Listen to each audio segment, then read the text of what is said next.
Querida igreja, vocês estão vendo que eu tenho insistido em Ezequiel 37, né? Eu vou continuar insistindo, viu? Vocês vão decorar Ezequiel 37, porque é a promessa do que está acontecendo aqui em João 3 sendo cumprida. Quando Deus coloca o profeta diante do vale dos ossos secos, que somos nós, e questiona o profeta, osso sequíssimo pode voltar à vida? Óbvio que não, era a resposta que o profeta tinha que dar. Só que o profeta estava diante do Senhor da vida. E aí o profeta, muito espertamente, né, devolve a bola para Deus, né? Senhor, só tu sabes. Ele nem se atreveu a querer dizer nada. E o Espírito que vem dos quatro ventos trouxe vida àqueles ossos. E é exatamente o assunto desse trecho que nós estamos examinando, começamos semana passada, fazendo um resumo, e vamos debruçar algumas semanas aqui até terminar esse capítulo 3 de João. Hoje nós vamos abrir em João capítulo 2, a partir do 23, que é o final do capítulo. Eu comentei como que às vezes essa divisão de capítulo, né, que surgiu posteriormente, capítulo, versículo, não são canônicos, mas facilitam demais a gente localizar um texto, né? Só que às vezes costuma quebrar o texto onde não deveria. E o assunto do capítulo 3 começa no 23, do capítulo 2. E é por isso que a gente vai começar daqui. João capítulo 2, a partir de 23, e vamos ir até o 3, versículo 3. 6 versículos hoje. Vamos a uma voz, irmãos? Estando ele... Durante a festa da Páscoa, muitos vendo os sinais que ele fazia, creram no seu nome. Mas o próprio Jesus não se confiava a eles, porque os conhecia a todos. E não precisava de que alguém lhe desse testemunho a respeito do homem, porque ele mesmo sabia da verdade. Havia entre os fariseus um homem chamado Nicodemos, um dos principais judeus. Este de noite foi ter com Jesus e lhe disse: Rabi, sabemos que és mestre vindo da parte de Deus, porque ninguém pode fazer esses sinais que tu fazes, se Deus não estiver com ele. A isto respondeu Jesus: em verdade te digo, se alguém não nascer de novo, não pode ver o reino de Deus. Até aí, queridos, Pai Santo, graças nós te rendemos, Deus. Temos o privilégio de estender a mão à mesa do Senhor, a ceia que o Senhor instituiu para lembrarmos que o Senhor volta.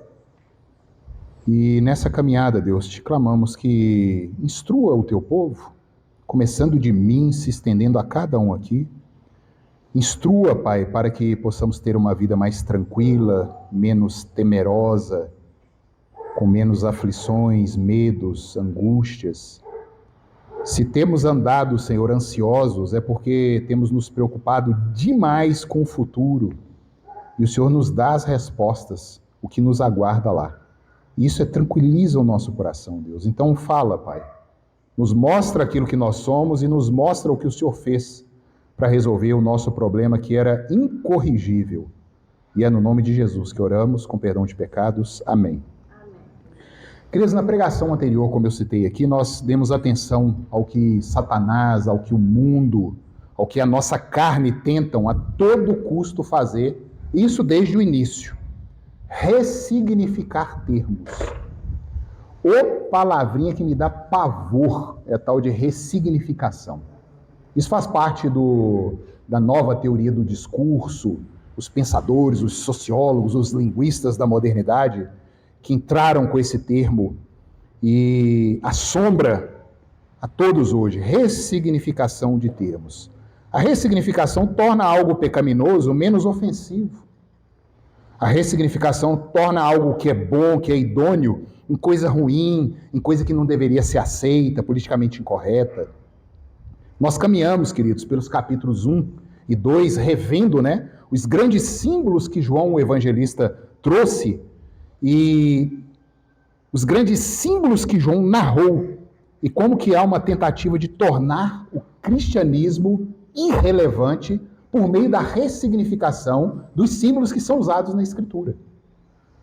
Diminuir o interesse na palavra de Deus. Já que a gente não pode destruir a palavra de Deus, porque isso é impossível, vamos tentar usar a mesma tática que foi usada por Satanás no Éden. Não foi bem assim que o Senhor disse. Vocês estão vendo? Não é bem assim, não. Essa é a tentativa. Tornar o pecado mais ameno, mais inofensivo, tornar o que é nobre, o que é belo, aquilo que deveria ter honra, como coisa sem valor. Nós estamos diante, queridos, de um texto que confronta fortemente o pensamento da nossa época.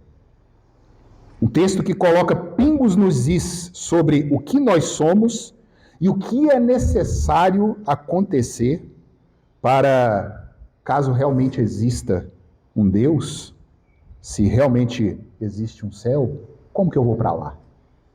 Essa é a resposta que a gente encontra nesse texto aqui. Existe uma miríade, irmãos, de vozes pelo mundo. As redes sociais deram espaço para conter todo tipo de filosofia, ideologia, informação, ideia, ensino, pensamento, e livremente temos acesso a isso. As redes sociais trouxeram, e isso tem levado, inclusive, o povo de Deus à loucura. É muita informação, irmãos. Muita informação. Informação até dita evangélica, dita de Deus, de Cristo, mas que não são. E isso foi anunciado pelo apóstolo. O apóstolo Paulo, em 2 Timóteo 4, 3 e 4, ele diz assim: pois haverá tempo, Timóteo, em que não suportarão a sã doutrina. Pelo contrário, cercar-se-ão de mestres, segundo as suas próprias cobiças, como que sentindo coceira nos ouvidos, e se recusarão a dar ouvidos à verdade, entregando-se às fábulas. Essa semana eu estava vendo o tal do Pablo Marçal, né? Vendendo os cursos, outros coaches, 5 mil reais, 10 mil reais, 2 dias de curso de não sei o quê. São as vozes, é exatamente isso aqui, ó, cercar-se-ão de mestres, segundo aquilo que desejam. Os mestres vão responder pelo pecado deles, mas aqueles que estão absorvendo isso aí não são inocentes. Paulo fala em 2 Tessalonicenses capítulo 2, porque abandonaram a verdade e abraçaram a mentira. Por isso Deus lhes envia a operação do erro, para que creiam na mentira. É o juízo de Deus sobre essa terra. Mas para nós crentes, queridos, não sermos enredados nessas tramas, o mesmo apóstolo Paulo já havia instruído na mesma carta. Evita igualmente os falatórios, crente, falatórios inúteis e profanos, pois os que deles usam passarão a impiedade maior. Além disso, a linguagem deles corrói como câncer, entre os quais se incluem Himeneu e Fileto. Estes se desviaram da verdade, asseverando que a ressurreição já se realizou, e estão pervertendo a fé a alguns. Entretanto, o firme fundamento de Deus permanece, tendo este selo: o Senhor conhece os que lhe pertencem, e mais, aparte-se da injustiça todo aquele que professa o nome do Senhor. Meus irmãos, estejamos alerta com aquilo que nos tem cercado, ao que vemos, ao que estamos escutando, porque o provérbio já diz, provérbio 1, debalde se estende a rede à vista de qualquer ave. O que o pregador de provérbio está falando aí? Debalde se estende a rede à vista de qualquer ave. Parece um texto difícil, né? Mas não é não. À toa se coloca uma arapuca com um passarinho vendo você armando a arapuca. Ele não vai entrar ali, ele já viu. E assim com a gente está vendo esse circo que está sendo montado e nós vamos entrar nisso. E esse é o motivo de nos reunir aqui em comunhão, de termos estudos, de termos encontros para aperfeiçoarmos nosso entendimento e crescermos em graça e fé. Irmãos, estamos falando de eternidade, de céu e de inferno. A única maneira, meu irmão, de não cairmos nos engodos da modernidade é dando ouvidos à palavra. O salmista já registra: quão doces são as tuas palavras ao meu paladar, mais do que o mel à minha boca.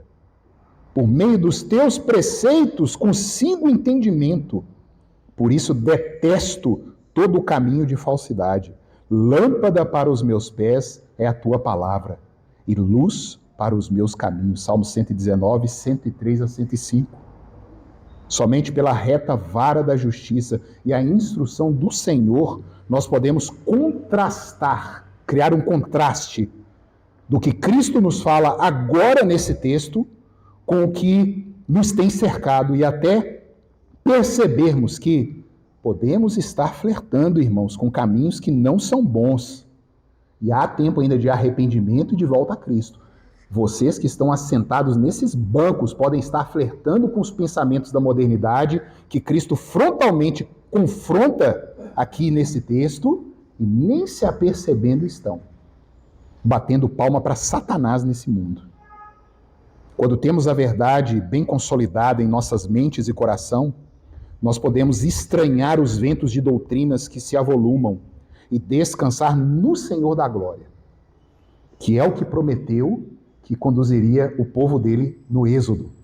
Não o êxodo de Moisés, mas o verdadeiro êxodo que começa ali com Cristo, no Monte da Transfiguração, quando a face de Jesus brilha e ele se transfigura. Ali começa o verdadeiro êxodo da igreja do Senhor, do povo de Deus, e que vai terminar no dia glorioso da volta de Cristo, como a gente cantou aqui.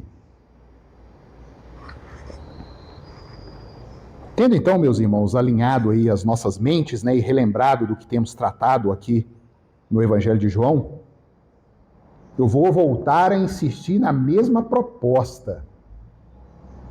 Vos é necessário serem nascidos do alto. É necessário ser nascido do alto. A natureza humana está corrompida e para nada serve. Somente um milagre pode levar alguém ao céu. Então clame ao Senhor, arrependa-se. Nós vamos dividir esse texto aqui em duas partes. Primeira parte, reconhecer a Deus por meio de sinais não resolve nada. Reconhecer a Deus por meio de sinais, de milagres, de prodígios, não resolve nada. Esses 6 versos, irmãos, que temos aqui em mãos, eles apresentam um paralelismo. Muitas vezes a gente lê um texto e não percebe isso. Deus ele é tão maravilhoso na arte de entregar a palavra para a gente, que ele consegue trabalhar as palavras com acrósticos, paralelismos, antíteses. Vocês vão perceber isso aqui. E nós percebemos o paralelismo no versículo 23 do capítulo 2, com o capítulo 3, versículos 1 e 2. Viam os sinais com aquilo que Nicodemos constatou. Percebam, é interessantíssimo isso. E o segundo paralelismo, capítulo 2, versículos 24 e 25, com o versículo 3 do capítulo 3. Vamos ler de novo, queridos? Leiam o versículo 23 do capítulo 2. Estando ele em Jerusalém, durante a festa da Páscoa, muitos vendo os sinais que ele fazia, creram em seu nome. Já leiam o versículo 1 e 2 do capítulo 3. Havia entre os fariseus um homem chamado Nicodemos, um dos principais dos judeus. Este, de noite, foi ter com Jesus e lhe disse: Rabi, sabemos que és mestre vindo da parte de Deus, porque ninguém pode fazer estes sinais que tu fazes, se Deus não estiver. Vocês perceberam? Versículos 1 e 2. Vocês perceberam? Versículo 23 do capítulo 2. Muitos viam sinais e criam em Cristo. Havia um homem chamado Nicodemos, e este, vendo os sinais que Jesus operava, lhe disse... Mesma coisa, é um paralelismo que aconteceu. Leiam agora versículos 24 e 25 do capítulo 2 e pulem diretamente para o versículo 3 do capítulo 3. Podem começar. Mas o próprio Jesus não se confiava a eles, porque ele os conhecia a todos, e não precisava de que alguém lhe desse testemunho a respeito do homem, porque ele mesmo sabia o que era a natureza humana. A isso respondeu Jesus: em verdade te digo, que se alguém não nascer de novo, não pode ver o reino de Deus. Então, irmãos, no primeiro paralelismo, nós vemos Jesus Cristo informando algo que parece não entrar nos nossos corações, queridos. Dizer que crê em Cristo porque foi abençoado, ou porque experimentou, ou viu algum sinal de Deus, não salva ninguém. Muito pelo contrário. Moisés, boca do Senhor, em Deuteronômio capítulo 13, ele já alerta. Deus vira para o povo e fala assim: quando surgir no meio de vós, não é se surgir, é quando, vai acontecer. Quando? Quando surgir no meio de vós um profeta, um prognosticador, um adivinho, anunciando e fazendo sinais, maravilhas, prodígios, e aconteceu o sinal que ele vos falar, mas ele vos disser: vamos atrás de outros ensinos, de outros deuses que não conhecem, não darás ouvido a esse prognosticador, profeta, adivinho, porque é Deus quem vos põe à prova. É Deus que está querendo saber se você ama, é o sinal, é o milagre, é o prodígio, ou se você ama a Deus. E nisso muitos caem, especialmente na igreja moderna. Observe, meu irmão, a dita igreja evangélica moderna, quantos profetas, quantos milagreiros, quantas revelações, quantos eis que Deus me diz aqui, e põe a mão na cabeça e vai. Isso não é novo, queridos. Isso já é Somos acusados, nós reformados, no meio gospel, de frieza espiritual, de colocar Deus numa caixinha. Não cremos, irmãos, em novas revelações. A revelação findou com João escrevendo Apocalipse. Não há, eis que Deus te diz. Isso é conversa fiada, isso é Deus botando a igreja dele à prova para saber se a igreja ama Deus e a sua palavra ou se a igreja verdadeiramente está atrás de sinais. Obrigado.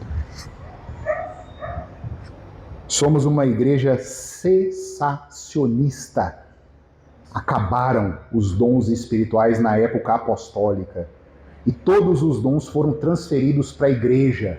E a igreja orando, intercedendo, comungando, promove milagres nesse mundo. Mas aqueles dons especiais que indivíduos possuíam, dons de cura, dons de línguas, dons de revelação, findaram. Marcos Granconato, um pastor batista muito ácido aí na internet, né, aguerrido, ele lançou um desafio.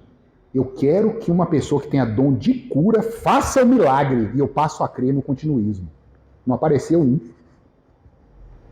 Não tem. É o que a Escritura nos diz.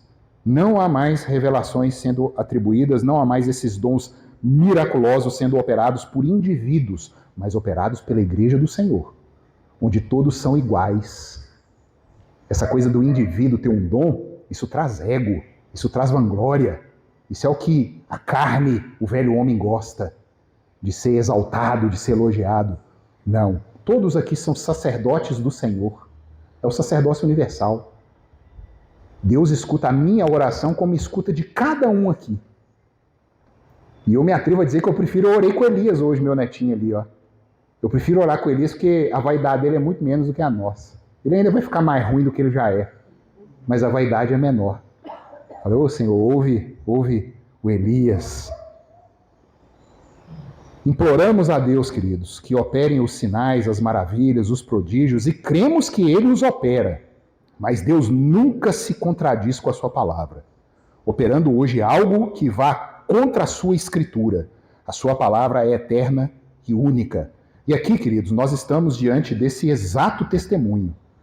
Nós vimos aqui a Páscoa, a festa da libertação, a festa que mostrava, vocês foram tirados do cativeiro do pecado, vocês são povo livre do Senhor, vocês foram salvos do inferno. E estavam ali na Páscoa, e o povo procurava algo a mais do que a Páscoa. É a igreja hoje. Hoje nós ceamos aqui, ó, a promessa cumprida do Senhor, vocês foram salvos e estão rumando a Jerusalém. Mas quantos estão dentro da igreja procurando algo além da Páscoa? Igual aqui no texto nós lemos. A Páscoa, eles estavam ali em Jerusalém, e muitos vendo os sinais. Eles não criam no sinal cabal que está no nosso meio, o meio de graça que Deus instituiu. Não, eles criam algo além, vendo os sinais. Eles não creram em Moisés, não creram nos profetas que afirmavam que o perdão havia sido dado, mas eles precisavam de confirmações extras para dar crédito à Escritura. E aí nós temos o paralelo com Nicodemos. Quem era Nicodemos, queridos? Nicodemos aparece apenas nos relatos de João. E é a exata expressão da conversão ao Senhor Nicodemos. É impressionante. Em João capítulo 7, Nicodemos volta a surgir quando Jesus estava na Galileia e era a festa dos tabernáculos. E os irmãos de Cristo haviam quase que lançado um desafio para ele, né? Se tu é o Messias, desce para a festa e revela-te. Ele falou, não vou em festa nenhuma não, pode ir embora. Aí a turma vai e ele fica. Só que Jesus foi escondido. Ele não tinha dito que ele ia. E lá ele aparece e começa a ensinar no templo. E ele anuncia que ele é a fonte da água viva. Está lá em João 7, 37 a 44. E os guardas que viam Cristo e já tinham ordens de prendê-lo e tudo, eles não lhe puseram a mão. E os líderes depois questionaram esses guardas, né? Falando com ele, mas cadê? Vocês não prenderam o homem não? Falou, ninguém nunca falou nada que esse homem fala. Tem uma diferença ali. E aí peço que abram a Escritura em João capítulo 7. Nós vamos ver esse relato de Nicodemos. Que impressionante. Nicodemos aparece, né, aí, quando os líderes acusam, né, Jesus Cristo e brigam com os guardas por não ter posto a mão nele. O texto diz o seguinte, ouçam, voltaram, pois, os guardas à presença dos principais sacerdotes e fariseus, e estes lhes perguntaram, por que não o trouxestes? Responderam eles, jamais alguém falou como este homem. Replicaram-lhe, pois, os fariseus, será que também vós fostes enganados? Porventura, creu nele alguém dentre as autoridades ou algum dos fariseus? Quanto a esta plebe, a esse populacho aí que nada sabe da lei, é maldita. Nicodemos, um deles, a ele aí, ó, que antes fora ter com Jesus, perguntou-lhes, acaso a nossa lei julga um homem sem primeiro ouvi-lo e saber o que ele fez? Os fariseus se apoiaram na lei, esse povo aí é maldito, não sabe nada de lei não, quem sabe de lei é a gente. Nicodemos vai dar neles um nó, né? Mas essa lei que vocês acreditam diz que um homem não pode ser acusado sem antes ser ouvido, não. Responderam os fariseus, coração duro, dá-se-á o caso de que também tu és da Galileia? Examina e verás que da Galileia não se levanta profeta. Nicodemos se levantou no meio do sinédrio em favor de Cristo. Em favor da lei, em favor do que é certo, do que é correto.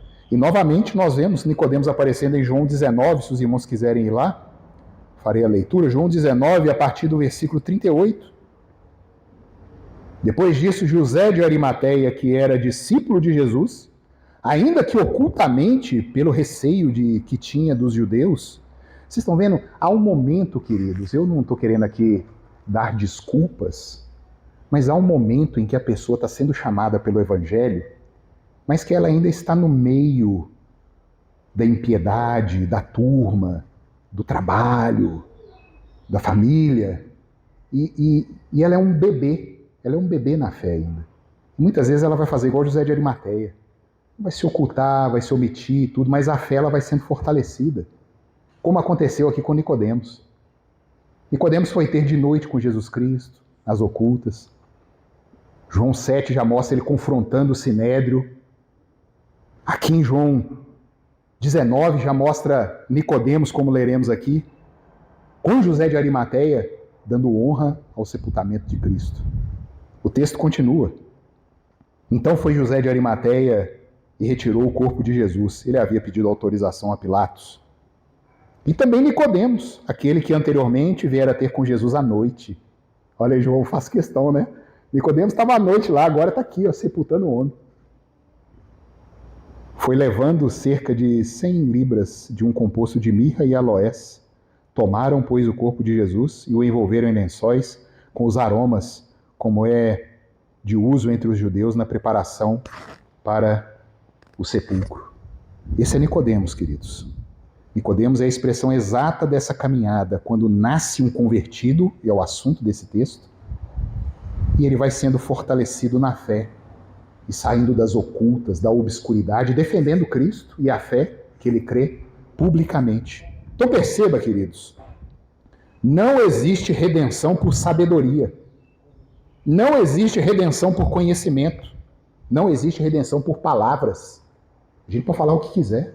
Existiu uma heresia na época da igreja primitiva chamada gnosticismo, que perdura até hoje. Gnose é uma palavra grega que significa conhecimento.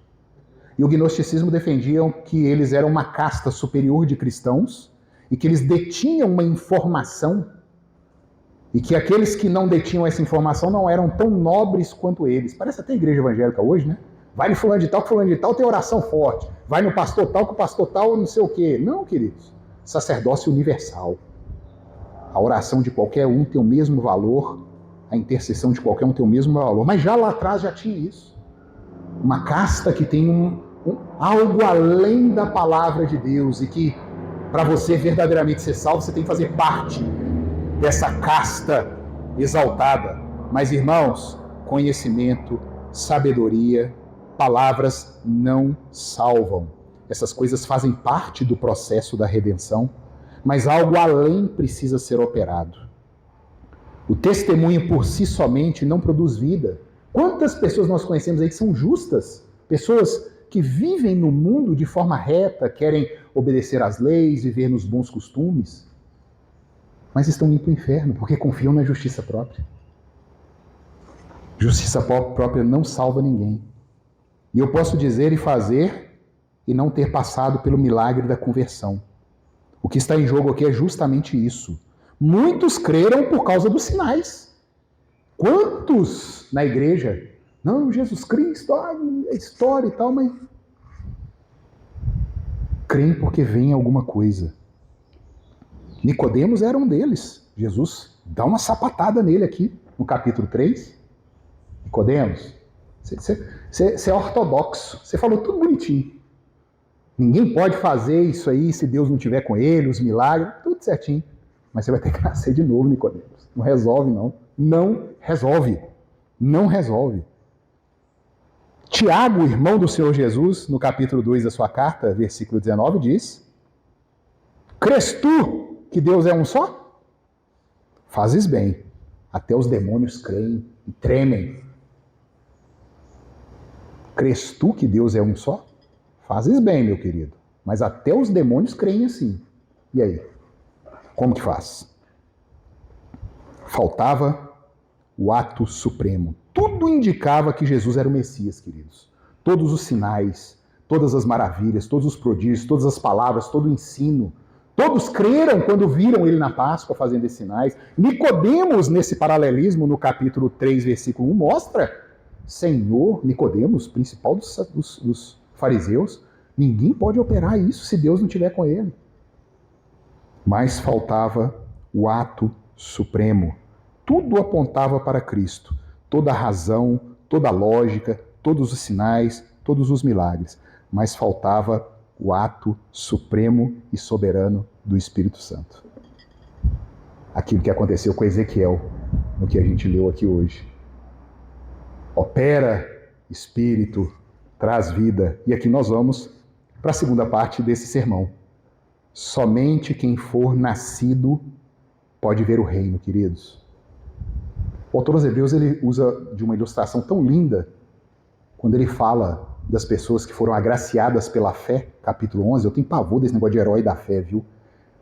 Isso não é bíblico, tá? Isso é um comentário da edição da Bíblia, Heróis da Fé. Isso exalta o ser humano. Ali não está falando dos heróis da fé, ali está falando da fé que Deus deu. A despeito dos pica-fumo, vamos dizer assim, que estava ali, né? O destaque do capítulo 11 de Hebreus é a fé. A fé que opera até naqueles que a gente duvida que ela operaria.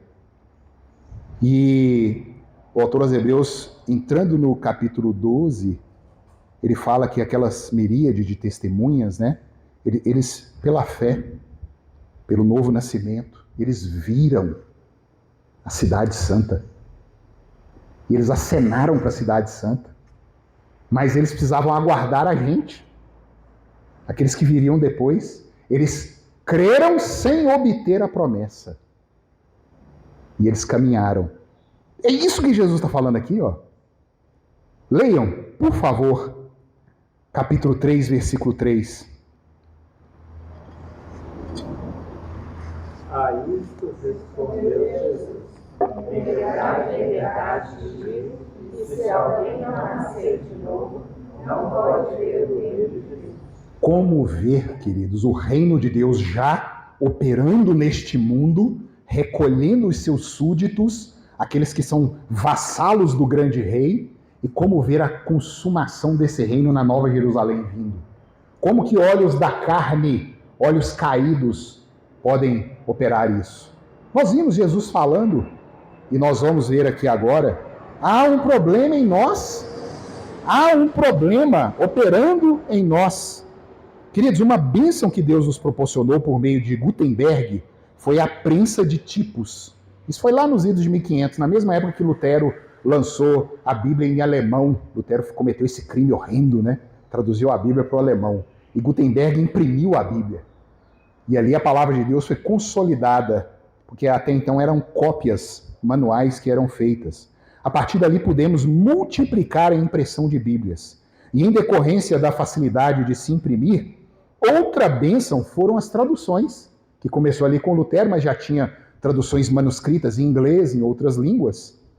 Bíblias traduzidas em milhares de línguas hoje pelo mundo, e que consolam, que edificam, que instruem a igreja do Senhor espalhada nessa terra, queridos. E é justamente por isso que nós temos diversas traduções na mesma língua. Por exemplo, na língua portuguesa existem aproximadamente 27 traduções da Bíblia. É impressionante. E existem traduções, irmãos, melhores e traduções piores. Até traduções que nós nem recomendamos. A Bíblia do surfista. Eu nunca li, mas eu vi outro dia vendendo aí na internet. Bíblia do surfista. Eu falei, ó, não deve ser boa coisa. Porque se colocou Bíblia e mais um adjetivo junto, já tem um problema. É impressionante. Igual eu estava discutindo com um amigo ontem, pastor, sobre culto. Culto. Culto de jovens. Culto de crianças. Culto... Gente, se adjetivou, acabou.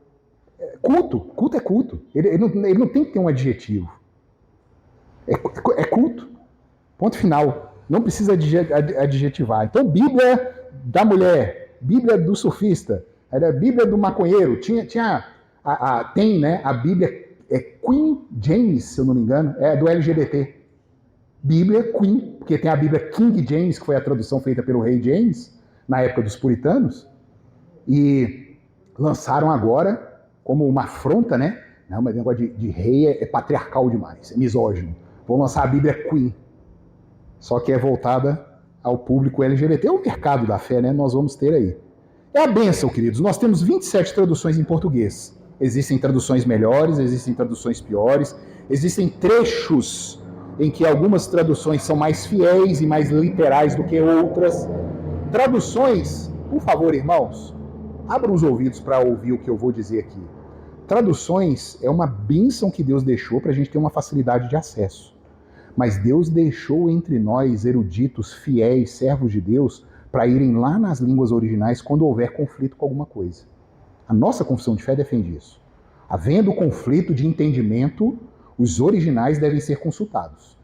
Porque tradução, ele não tem peso como o original tem. Aquilo que foi legado para nós por Deus. E não estou tirando aqui a autoridade da Escritura que você tem na sua mão como tradução. Quando surgir algum conflito, os originais precisam ser buscados. A mesma confissão nossa que diz isso, ela diz que a Escritura é perspícua. Perspícuo é aquilo que pode ser lido, entendido e crido por qualquer um. Não precisa de um conhecimento além para se crer naquilo que a Bíblia diz. E aqui reside, irmãos, este compromisso, o treinamento dos servos de Deus, dos pastores, para facilitar a ovelha a comer do mais puro e verde e viçoso pasto, para dar glória a Deus por tão maravilhoso milagre operado na salvação de um crente. Nós lemos, queridos, no versículo 25, a natureza humana é morta. Mais uma vez. Jesus, né, eles creram em Cristo, oh, glória a Deus, Jesus, você imagina a festa, né? Fala assim, ó, Jesus não confiava em ninguém. Jesus não se dava a ninguém. E aí tem a explicação no versículo 25. Leiam, por favor, versículos 24 e 25. Mas o próprio Jesus não foi nada a eles, porque os conhecia a todos, e não precisava de que alguém desse testemunho a respeito do homem, porque ele mesmo sabia o que era a natureza humana. Irmãos, nós vivemos tempos que há uma defesa, um pensamento muito difundido pela cultura, pela música, pelo teatro, pelos filmes, redes sociais, que eu já devia ter falado dessa frase aqui, Deus me livre de crer nisso, viu? A existência precede a essência. No lugar de essência, aí você poderia colocar a nossa EBD hoje, foi o quê? O que é sinônimo de essência? Gente. Natureza, substância, essência, nós estudamos isso hoje. O ser humano tem uma natureza. Mas esse pensamento moderno diz o quê? Não tem não. Você vive primeiro, experimenta a vida, para depois saber o que você é. Você escolhe, você define a sua natureza. Não há alguém acima de você que define você. Você é dono da sua existência. Isso é diabólico, viu? Demoníaco. A nossa confissão de fé diz assim: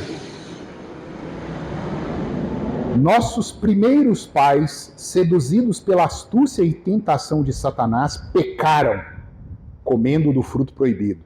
Segundo o seu sábio e santo conselho, foi Deus servido permitir este pecado deles, havendo determinado ordená-lo para a sua própria glória.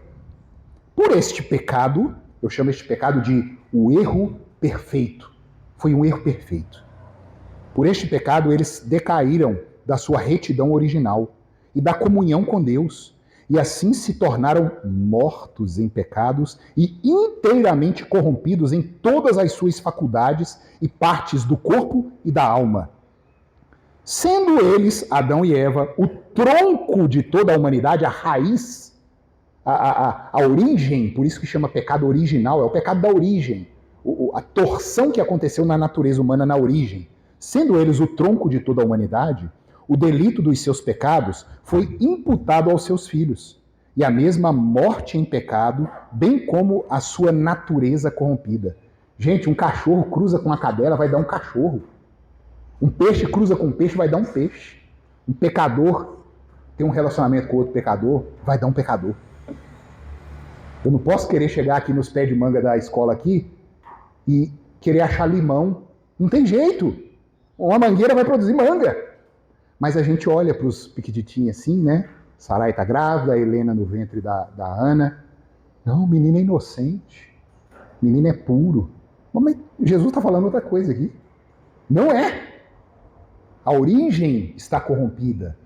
A origem é problemática. Desta corrupção original, pela qual ficamos totalmente indispostos, adversos a todo o bem e inteiramente inclinados a todo o mal, é que procedem todas as transgressões atuais.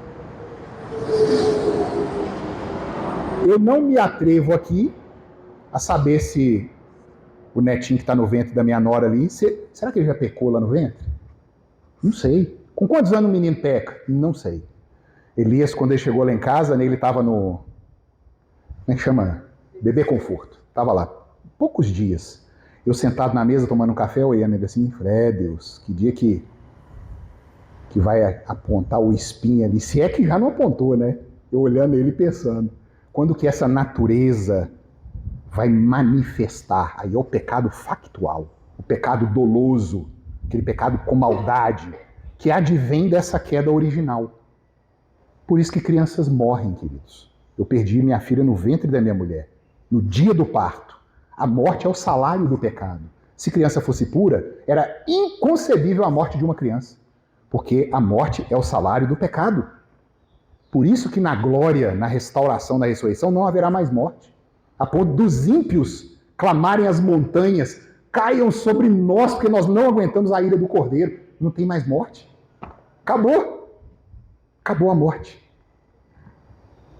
Esta corrupção da natureza persiste durante esta vida, naqueles que são regenerados. Mesmo os que foram salvos, a corrupção está aqui. E embora seja ela perdoada e mortificada por Cristo, Todavia, tanto ela como os seus impulsos são reais e propriamente pecado. Marquinhos lembrou outro dia de Lutero falando que o pecado era igual barba. Ele cortava a barba, então no outro dia já estava as pontinhas nascendo assim. É exatamente isso. Todo pecado, tanto o original como o atual, sendo a transgressão da justa lei de Deus, e a ela contrária, torna pela sua própria natureza culpado o pecador. E por essa culpa está ele sujeito à ira de Deus e à maldição da lei, e portanto exposto à morte, com todas as misérias espirituais, temporais e eternas. Mas Deus, queridos, eu gosto de Efésios, capítulo 2. Paulo, ele começa assim, né? Ele vos deu vida, estando vós mortos nos vossos delitos e pecados, nos quais andastes outrora segundo o curso deste mundo, segundo o príncipe da potestade do ar, do espírito que agora atua nos filhos da desobediência, entre os quais também todos nós, o apóstolo se coloca no meio. Alguns acham que o apóstolo é um santo, né? Não, é impecado, impecável. Não. Paulo fala, nos quais nós outrora andávamos, segundo as inclinações da nossa carne, fazendo a vontade da carne e dos pensamentos, e éramos por, quem lembra? Éramos por natureza, filhos da ira, como também os demais. Natureza, é o que Jesus está falando aqui agora, pela boca de João. Deus não confia em ninguém não, queridos. Ele sabe da nossa natureza. O livro de Jó, Deus vira para ele e fala assim, Jó, eu atribuo loucura aos meus santos anjos. Eu vou confiar em seres que moram em casa de lodo. Nós moramos em casa de lodo, queridos. Se Deus atribui loucura aos seus santos anjos, aos que mantiveram a potestade original, ele vai confiar em nós? É o que Jesus está falando aqui no Evangelho de João. Ele conhecia a nossa natureza. Ao contrário do que defende esse pensamento moderno, as vozes da atualidade, que você é livre, que não há natureza humana e que você pode experimentar de tudo e de todos, e depois você resolve se será um homem, se será uma mulher, se será um cachorro, se vai ser uma planta. Esse é um assunto. Diz que teve um japonês aí que pagou quase $200 mil numa fantasia de cachorro, que falou, não, eu sou cachorro. Aí fizeram ele, de 4, andando de 4 e tal. Aí ele foi passear não sei aonde no negócio de cachorro na praça, aí não chegava um cachorro perto dele. Todo mundo com medo. A natureza dele. Não é. Até uma besta fera, um animal irracional, sabe o que é natureza. Mas nós não sabemos.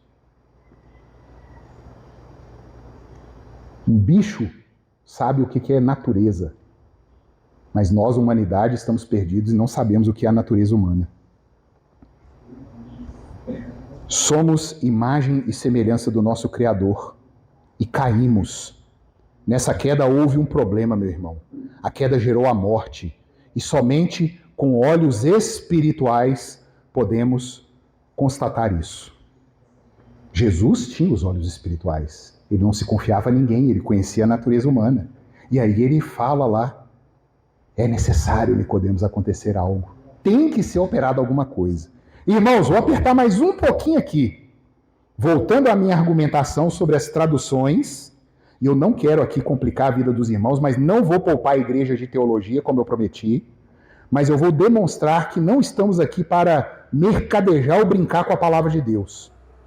Eu quero aprofundar com os amados, já caminhando para o final, aprofundar um pouquinho aqui, o que literalmente está registrado no versículo 3 do capítulo 3. Leiam, por favor, o versículo 3 do capítulo 3. Aí respondeu Jesus, em verdade te digo, que se alguém não nascer de novo, não pode ver o reino de Deus. Queridos, o texto original em grego, ele diz assim, amen, amen, legosoi, eametis, genete, anoten, dinatai, idem ten basileiam tuteu. Olha que emboleiro isso aqui, né? Literalmente, o texto está dizendo, é necessário ser nascido do alto. Relembrando as aulas de português aí, existe na linguística, né, o agente, né, o sujeito, o agente da passiva, e se o verbo está na ativa, na voz passiva ou na voz média? Voz média, tem no português, Lala? Eu até me esqueci, acho que no português é a voz ativa ou passiva, eu não me lembro aqui agora. O que é um verbo na voz ativa, irmãos? Imagina Marco no cinema com a Stephanie.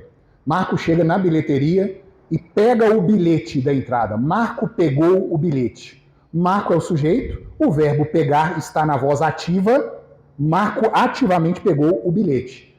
Se eu fosse inverter para a voz passiva, eu colocaria assim: o bilhete foi pego pelo Marcos, ou pegado pelo Marcos. Eu inverti a frase, agora o agente da passiva foi colocado em destaque e o verbo passou para a voz passiva. Ele foi pegado. Então, dependendo do foco que está sendo, se o foco é Marco, Marco pegou.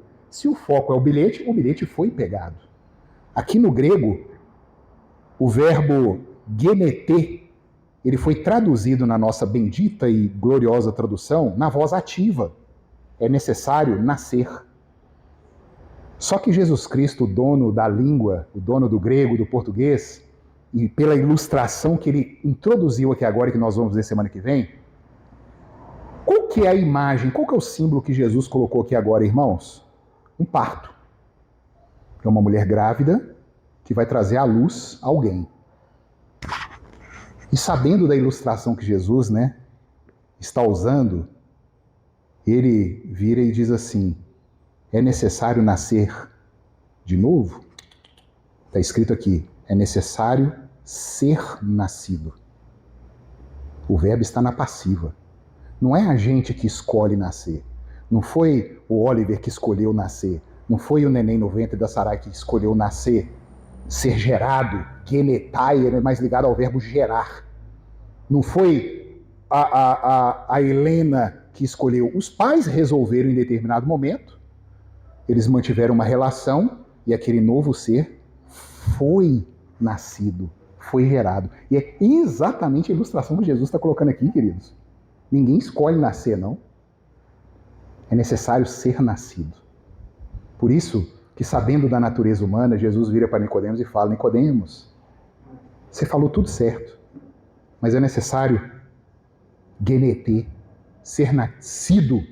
E aqui, de novo, que também não é uma tradução literal, o advérbio anoten, ele tem o sentido de novamente, mas dá origem. Vocês precisam refazer, mas não é como se fosse pegar algo que deu errado, vou fazer de novo e de novo, não é isso. É da origem, é do principal. Jesus aponta aqui para o Éden, para aquilo que ele mesmo fez quando ele moldou ao homem do barro e soprou-lhe um fôlego de vida. Olha o que Ezequiel fala, irmãos. Entrou o Espírito que vem dos quatro ventos e colocou um exército de pé. É o que Jesus está falando aqui. É necessário ser nascido do alto. Aquele sopro de vida para trazer uma pessoa à vida tem que ser dado pelo Espírito Santo. Literalmente, em verdade te digo que se alguém não for nascido do alto, não pode ver o reino de Deus. Concluindo, queridos, as Escrituras dizem: ora, o homem natural não aceita as coisas do Espírito de Deus, porque eles são loucura. Você fala com qualquer um aí, nascer de novo, ser nascido, isso é indecência, obscenidade, é loucura. E não pode entendê-las, porque elas se discernem espiritualmente. 1 Coríntios 2,14. Estude, aprenda, pesquise, dê razão da esperança que há em você, meu irmão, mas saiba que somente Deus pode operacionalizar isso e trazer vida ao que estava morto. A natureza humana é definida, ela é a priori e ela é má, ela é morta, ela é ruim. Diferente do que o mundo prega, que podemos viver e depois estabelecer a nossa natureza, o Criador nosso nos diz: vocês são filhos da ira, arrependei-vos e crede no Santo Filho, por meio destas palavras, meus irmãos, e do ensino bíblico simples, fiel, a natureza morta pode ser trazida à vida. E nós vamos ver isso aqui na continuidade do capítulo 3 de João. Quando o Nicodemos se desespera, Senhor, como é que funciona isso? Mostrando aqui, né, as coisas espirituais é só espiritualmente. Eu vou voltar para o ventre da minha mãe e vou nascer de novo? É a pergunta mais óbvia de Nicodemos. Porque ele é um homem da terra. Ele pensou no parto, mas Jesus não estava falando disso. Milagre. Meu querido ouvinte, percebe porque a massa da dita igreja não conhece o que é o evangelho da graça? Percebe como os fardos estão sendo colocados ainda sobre o povo de Deus? Você tem que fazer isso, tem que fazer aquilo, não toque nisso, não toque naquilo, um pouco aqui, um pouco ali. É necessário ser nascido do alto. Ainda a igreja tem se submetido a fardos, a ritos, às coisas pesadas. Não entendem o que é graça, o que é misericórdia e o que é a conversão. É um milagre. Só pode vir de fora. Jesus não confia em nós. Ele sabe o que é a natureza humana. Não porque alguém o contou, mas porque ele é o nosso Criador e sabe de onde nós caímos. Para que a natureza caída, queridos, seja regenerada, somente algo externo sendo operado. Não é você quem faz, mas alguém precisa fazer por você. Como eu disse aqui, a criança não escolhe ser fecundada, não escolhe ser gerada, não escolhe nascer. Alguém precisa fazer isso. E é exatamente isso que Jesus está nos ensinando. É necessário ser nascido do alto, da origem, do começo. O erro perfeito precisa ser corrigido por aquilo que é perfeito. E apenas o que veio de cima pode fazer isso. Também nós vamos ver isso na continuidade do capítulo 3. O que vem do alto. Pare de dar ouvidos, irmãos, a Sartre, a Beauvoir, a Camus, a Derrida. Pare, pelo amor de Deus. Jovens que vão aí para a faculdade, vocês vão ser banhados com esses nomes na faculdade. Não deem ouvidos a isso. Esses demônios pervertem o mundo de pessoas. Não seja mais um a dar ouvidos. Temos a palavra autoritativa, fiel, eterna, e é por esta palavra aqui que Deus jurou pelo seu próprio nome que traria à vida os seus eleitos. Vamos ficar de pé, queridos, e vamos orar?